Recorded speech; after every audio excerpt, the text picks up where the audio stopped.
My name is John McGovern, Ambassador of Nottingham Forest Football Club. Okay, so going back 35 years now, you lifted the European Cup twice. Yeah, it was a fantastic achievement for a provincial club like Nottingham Forest to win the major trophy in Europe in 2 consecutive years, and even more remarkable when you think about the fact that we'd won promotion from the second division to the first division and then won the first division championship at the first attempt by 7 clear points that enabled you to qualify to play in the European Cup. So to then go and win it 2 years consecutively, I don't think that's actually been done in the history of English football. So magnificent achievement for Nottingham Forest Football Club, and it helped put the city and the football club firmly on the European map regarding the recognition from football supporters and even non-football supporters throughout Europe.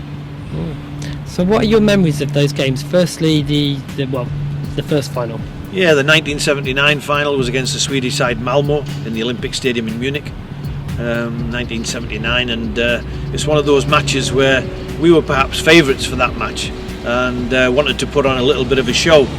But as the scoreline tells you, we ended up winning the match 1-0. We certainly wanted to do better than that, but unfortunately that was the final scoreline, and I don't think our supporters were bothered about the scoreline. They were jumping up and down and celebrating like there was no tomorrow. So, a great result, magnificent achievement for the football club, and magnificent support. Our supporters were absolutely magnificent throughout that whole campaign, because it cost them a lot of money to travel into Europe to watch us play. They turned up in the thousands, and obviously we repaid them by getting the result of winning the European Cup in 1979 against Malmö for the first time.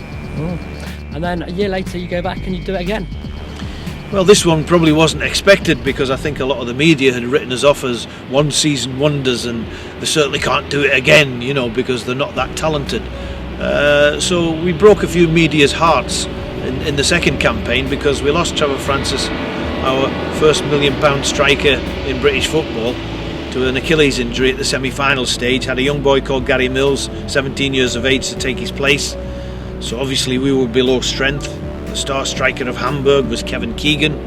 The venue was the magnificent Bernabeu Stadium in Madrid, and I don't think, even as the holders of the trophy, that we were expected to win. But John Robertson, our mercurial left winger, scored a brilliant individual goal in the first half, and in the second half we came under a lot of pressure but held out.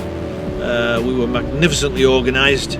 We covered each other at every occasion. As I said, we had a great left winger called John Robertson, who was the best player in the side. We had a magnificent goalkeeper in Peter Shilton. But the rest of the team was made of, talented and intelligent players, so that, when we lost the ball, we made it exceptionally difficult for the Germans to break us down. They didn't manage to do that. So 1-0 again. Sorry to the supporters for the scoreline, because we wanted to score more goals. But again, the celebrations at the end are just pure and utter joy for the Forest fans. And again, the players felt grateful that we'd managed to get them a result, because all the money they spent travelling in Europe must have meant a few of them were broke at the end of the season. So you spent a long time in your career working under who many consider to be the greatest manager of all time, Brian Clough. Yeah, he was unique. I worked for him for 14 years, and people would say to me, well, you worked for him for 14 years, you must know him better than anyone else. And I said, I haven't got a clue what he's like. I said, he's my boss. He tells me what to attempt to do out there on a football field, and if I do it, he's reasonably pleased. He sets high standards, but then again, as a professional, I set myself high standards. So, in a working relationship, he's my boss, I'm the worker, and never the twain shall meet in between. And we had that kind of, arm's length respect for each other, but you could never get close to him, because, he's my boss. And familiarity breeds contempt, so he didn't want to get involved personally with me. I don't think he's the kind of guy that I really wanted to go down the pub for a drink with anyway, for 2 reasons. One is that he wasn't my type of guy really to socialise with, and the other one, he was like the Queen, he didn't carry any money, so I'd end up paying.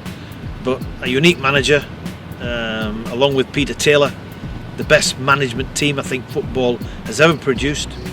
Winning league championships is one thing, winning European Cups is something else.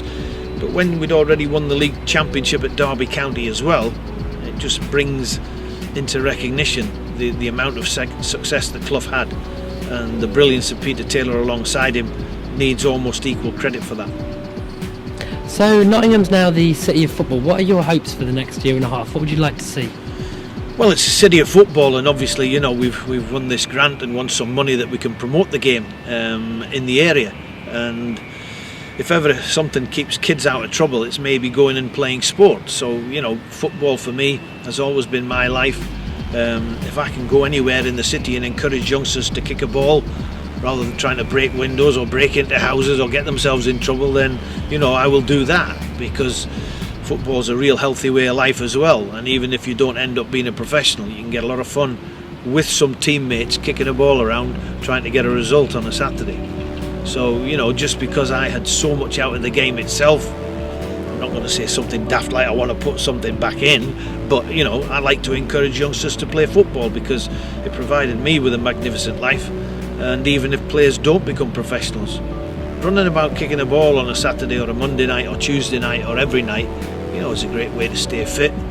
You can have a laugh with your teammates, and it's the social side that's enjoyable in the same way, where you're having a laugh with your teammates, you're taking the mickey out of one another, but you can show bits of skill and score goals and still enjoy that instant moment of adulation when you've got yourself a goal. So it's just a great way to stay healthy. And, you know, for me to, you know, even be part of the team that's trying to promote football in Nottinghamshire, I'm delighted at that, because it was an honour to be made captain of Nottingham Forest Football Club, and when people say to me, you know, would you sign this for me or would you sign that for me, you know, that's an absolute privilege. People ask you to sign photographs. There might be the European Cup alongside me that's more famous than I am, but you still get on with it and get the job done. So yeah, it's a big thing for the area to win it. It's great to be the first city to win it as well. Quite unique, a little bit like Clough and the Forest team that I played for.